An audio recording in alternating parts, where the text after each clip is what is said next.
my name is Delaney Terry, and I decided to talk about dreams today.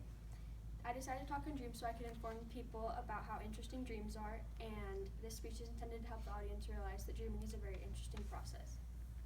Did you know the average person spends up to 6 years of his or her life dreaming? If you didn't know this, you're not alone.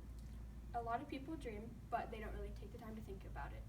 Over the last week and a half, I spent a lot of time researching dreams. I didn't really know a lot, but luckily the professionals do, and I was able to learn a lot from them. You might think dreaming is something random you do at night, but really there's a lot more to it. Today I will cover how and why we dream, some interesting facts about dreaming, and tell you how dreaming can affect your emotional health. I'm sure a lot of you have wondered at least once in your life how and why we dream. Dreaming occurs during REM sleep while our emotional memory is taking place.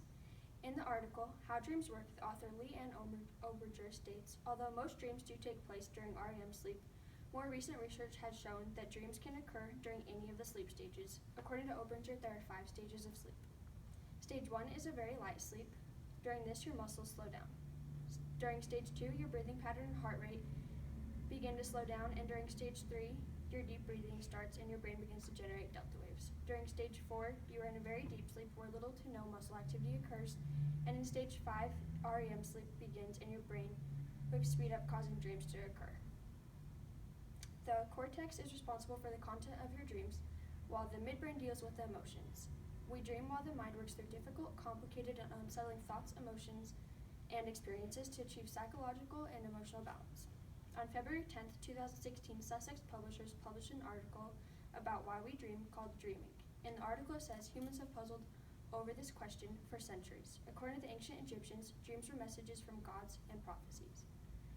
Now that we've discussed how and why we dream, I'll give you a few interesting facts about dreaming. According to an article, 10 Interesting Facts About Dreaming by Kendra Cherry, it is possible to control your dreams. This is called lucid dreaming. Cherry states that researcher Calvin S. Hall, who has a PhD, controlled over 50,000 dreams of college students around the 1990s. In order to control your dreams, you have to somehow become aware that you are dreaming, but you have to stay asleep.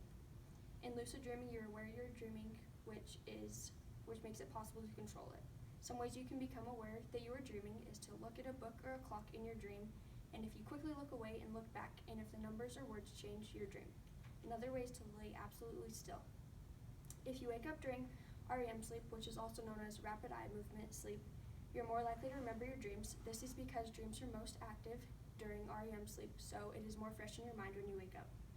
Nightmares are something everybody experiences in life, but did you know there are also night terrors? Nightmares are unpleasant dreams you will usually remember when you wake up, whereas night terrors are unpleasant dreams accompanied by intense emotions such as fear and screaming and thrashing around in your bed. The final, and in my opinion, the most important thing about dreaming is how it can help with your emotional health. A lot of mood disorders are very strongly linked to abnormal patterns of dreaming. This is especially true when it comes to bipolar disorder. For example, have you ever had a dream where a friend pissed you off and when you woke up you were very mad at them in your life even though they didn't do anything? Dreaming is a kind of psychological yoga.